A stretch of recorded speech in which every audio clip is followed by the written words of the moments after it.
Hi, my name is Alex Birsan, and this is my story.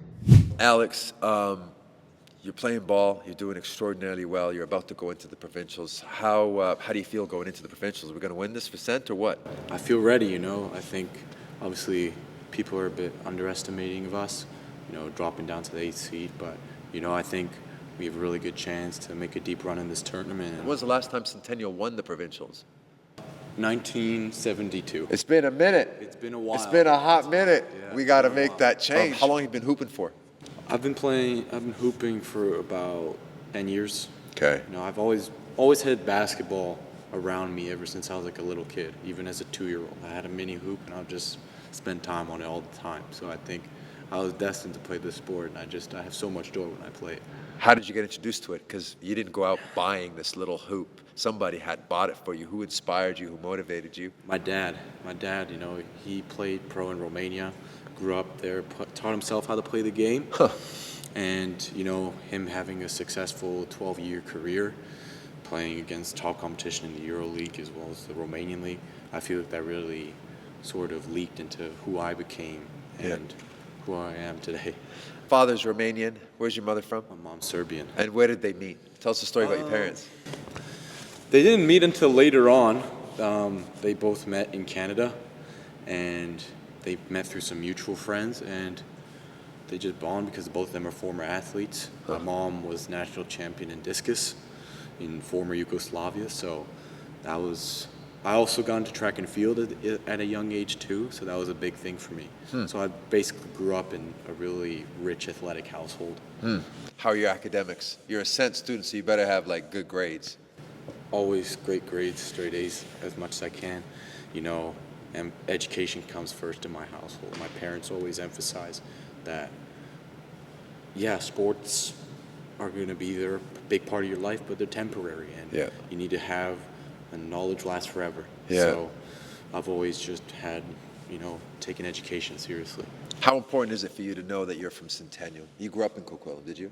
So how important is it for you to be not only competing at a very high level, but to compete for the school? What does it mean for you to be a Centennial? It's a lot of pride involved. I remember growing up as a kid and watching Centennial play, and they've always had the big names like Dominic Perrell and Casey Abekwe, and I'm like, that's who I want to be when I make my mark at this school. And obviously coming here, it was a big change for sure. I didn't know many people, but, basketball really brought everything. Yeah. How are you? I mean, I'm assuming competing at this high level, you're in high school. You're still young. How old are you?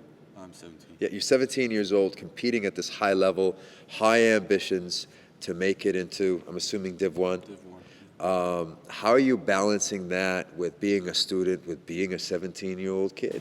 Obviously, it comes with a lot of sacrifices. There are times where I can't really have much of a social life with my friends. Obviously, I make time for it when I have a chance, but, greatness comes when you're really locking on your craft, and that's what I feel like I've been doing for the past 4 years of high school. Yeah.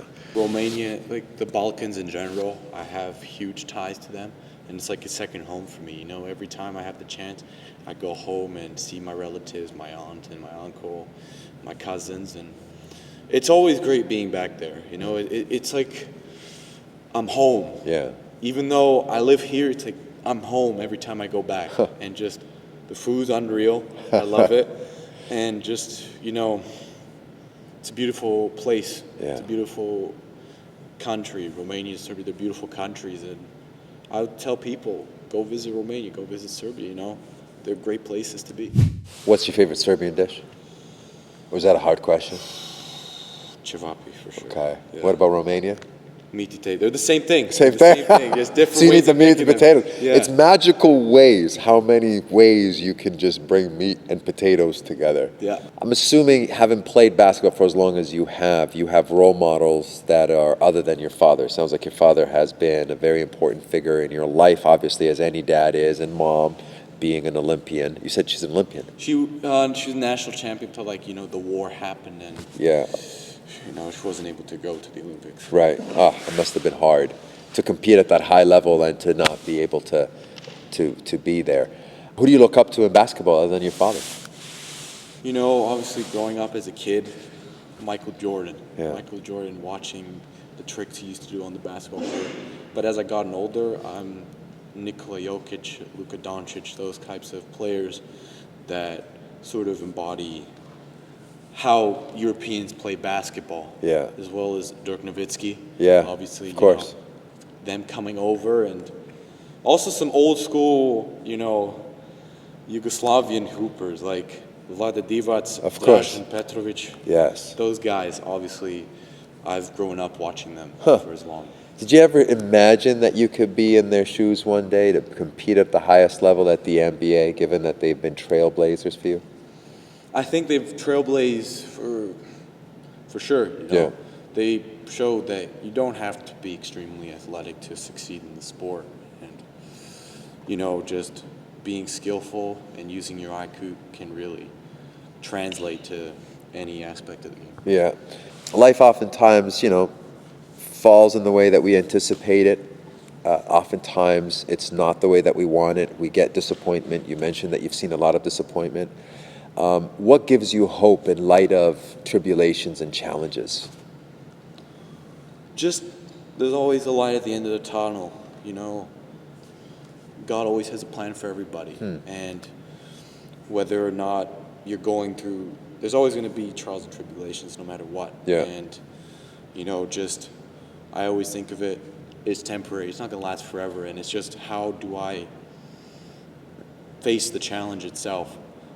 I can say, oh, I can feel bad for myself. Yeah. But oftentimes I need to be the one that pushes through.